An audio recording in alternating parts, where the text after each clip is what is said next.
Hi everyone, I hope you're doing well. I'm back today talking about higher law, resistance to the Fugitive Slave Act. A lot of this is going to come from the book Battle Cry of Freedom by James McPherson. This is one of the most important and most widely read books on the Civil War and the Civil War era. McPherson provides a lot of context leading up to the Civil War that we're going to draw on today. So the Constitution itself, ratified in 1788, does have a small clause for a Fugitive Slave Act, but it did not provide much of an enforcement mechanism. So a few years later, Congress passes the Fugitive Slave Act of 1793, which allows enslavers to cross state boundaries to go and kidnap people who they deem to be freedom seekers, which slaveholders called fugitive slaves. And this act provides no right to testify, no right to trial by jury for those accused. A lot of states in the North passed personal liberty laws in response to this early Fugitive Slave Act. These personal liberty laws attempt to give rights in trial to the accused, such as trial by jury and right to testify, in more local courts. So in the lead up to the Fugitive Slave Act of 1850, there is a really important Supreme Court case called Prigg versus Pennsylvania in 1842. A man named Edward Prigg from Maryland, he crossed state boundaries into Pennsylvania, kidnapped a black woman and her children who he deemed to be his property. This case makes its way to the Supreme Court, and in the decision, the Supreme Court actually says that personal liberty laws are unconstitutional. Even more, slaveholders get a huge victory with the Compromise of 1850. So we should all know the Mexican-American War from 1846 to 1848, it sets up the Civil War in ways that we can't ignore, right? There's huge amounts of territory from Mexico that the United States forces Mexico to sell for $15 million. And the question, this becomes a burning question in Congress, is should this territory become free or slave?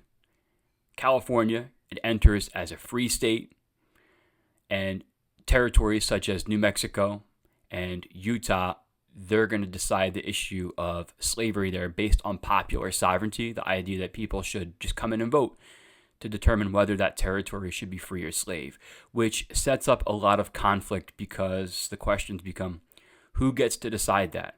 How does that decision, how does it play out, right? And it leads to violence in places like Kansas a few years later. So further, with the Compromise of 1850, Northerners, they get a small victory, small caveat with slavery is going to be banned, the slave trade, in Washington, D.C. Southerners get an even bigger victory with the Fugitive Slave Act of 1850. Northerners, they fought in the Senate to include rights for the accused within this act. In the 1850 context, they failed. The burden of proof is going to be on the accused, who really have no power in court.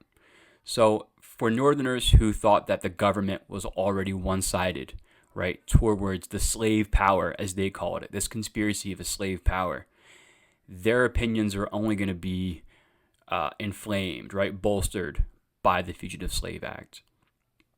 Under this act, any claimant could bring an alleged fugitive, an alleged freedom seeker before a federal commissioner. This is a new office that is created by the law. These commissioners can be paid either $5 for saying this person is a free person, they have papers, they should be returned to their place where they are living, or they're going to be paid $10 if they side with the slaveholder and say that this person is a fugitive who should be returned to the South. So again, Northerners see this as pretty clear conspiracy. This is a bribe. So two punitive aspects of the Fugitive Slave Act is, number one, it requires U.S. Marshals to help return any escaped enslaved person to their enslaver, and they can deputize anybody, any citizen on the spot. If they refuse, they'll be fined up to $1,000. And any person who is accused of harboring a freedom seeker can be fined $1,000 or see up to 6 months in jail. So the enforcement mechanism becomes even stronger. Some important effects of the Fugitive Slave Act of 1850 that McPherson points out. These are his words. In the first 15 months after its passage, 84 fugitives were returned to slavery and only 5 released. During the full decade of the 1850s, 332 were returned and only 11 declared free. There is no statute of limitations as well. People who may have escaped from slavery years before, over a decade before, are going to be they're going to be hunted down by slave catchers and their former enslavers. Even one person who escaped 19 years before the Fugitive Slave Act is caught and brought back to the South. Many free blacks are going to flee to Canada. Ontario, its population doubles, right, by the end of the decade, and you have thousands who flee during this time. Resistance to the Fugitive Slave Act is what we're going to see as an expression of this idea of a higher law. One of the most important stories is the case of William and Ellen Craft, who are 2 enslaved people who escaped 2 years before the Fugitive Slave Act. Ellen, she dressed up as a slaveholder. She is lighter skinned. She's passing. And she had her husband dressed up as her enslaved property. And she made her way north. They ended up finding their way to Boston and found their way to the Church of Theodore Parker, who is an important free black abolitionist and one of the leaders of these new organizations called vigilance committees. These are local groups organized against the Fugitive Slave Act. Very important radical expressions of abolitionist politics during the 1850s. When the Fugitive Slave Act is passed in 1850, not long after, the Crafts, their former enslaver, sends slave catchers to Boston, which is a hub of abolitionist and free black activity. And things don't end up too well for these slave catchers. They're there for 5 days. Local vigilance committees put up posters warning of these slave catchers. They call them man catchers. And on the 5th day, people approach these slave catchers and say, "We can't guarantee your safety in this city," suggesting they leave. And that's exactly what they do. They get up on a train sometime in the afternoon and leave Boston. The president at the time, Millard Fillmore, he is furious. He sees this as a violation of federal law. How can these people in Boston do this? I'm the president. And he promises the enslaver of the Crafts, "Go back, try to catch them. I'll put any resources I have at your disposal." So Reverend Theodore Parker, one of these really key leaders in Boston, he has this response to President Fillmore. He says here, "I would rather lie all my life in jail and starve there than refuse to protect one of these parishioners of mine. I must reverence the laws of God. Come of that what will come. You cannot think that I am to stand by and see my own church carried off to slavery and do nothing." Around the same time, Wendell Phillips, an important abolitionist in Boston, repeats the same sort of sentiment. He says, "We must trample this law under our feet. As moral and religious men, we cannot obey an immoral and irreligious statute." The most important example here I'm going to bring up of higher law, this doctrine, is going to come from Reverend Nathaniel Culver. He is an important free black abolitionist in Boston.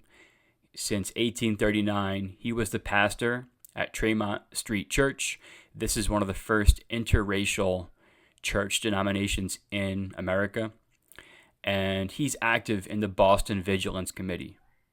In response to the Fugitive Slave Act, he gives this sermon to his church on October 20th, 1850, where he states, "As disciples of Christ and members of his church, we ought not, we cannot, and as we fear God, we will not render obedience to the said law.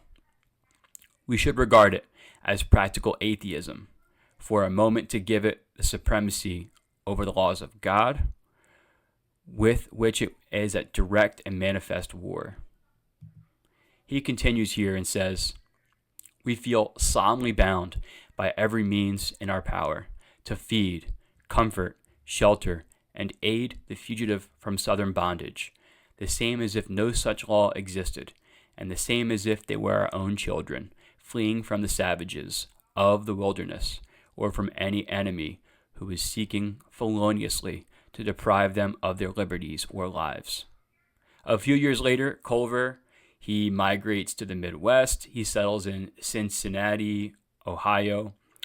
And Cincinnati, Ohio itself is a deeply divided state in regards to free slavery, pro-slavery sentiment.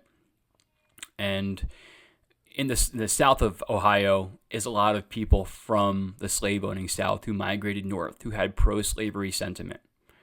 At one of his sermons, Culver, he's talking about this idea of a higher law. In 1856, someone heckles him from the crowd, and he stops for a moment, looks them dead in the eye, and says, treason to the devil is loyalty to God. So all of this is in the context of the Second Great Awakening, a religious revival that is kind of the basis of a mass politics that supports the abolitionist movement, right? But not just that, reform movements in general, right? This is a religious basis for women's suffrage, public education, prison reform. And it's rooted in this idea that anyone can be saved by God. We are all equal under the eyes of God. And as long as a person is strictly obedient to the Church of God, they can be saved. This is one of the best parts of the Christian tradition. I'm not even very religious, but you have to give it some respect here. And we should make some connections today. The fact that ICE agents and federal agents in general are being deputized and used to terrorize immigrant families across the country, in North Carolina, in Memphis, Tennessee, in Chicago. And we shouldn't overestimate the moral power of federal law. I want to draw back on historian E.P. Thompson. His idea of a moral economy is really important. We should recognize that people have their own expectations for what they, their family, and their neighbors deserve. These are more important than the law. And when these expectations are challenged by federal power that they think is intrusive, it is overbearing, right? It's just flat out cruel that this moral economy is going to outweigh federal law, and we're seeing that now with just how many ordinary people are disgusted by what they're seeing with this kind of fascist demonization and harassment of immigrant families that has seen mothers torn from children, children left with no parents, right? We've seen immigrants just basically being murdered in certain cases by federal authorities. So we should take this idea of a higher law seriously. I'm not saying that we need to use any kind of religious argument today, but federal law is not the end-all be-all of what is right or wrong in society. And as left organizers, we can use this to broaden our coalition against this fascist Trump regime. So thank you for staying with me here, and I hope to see you next time.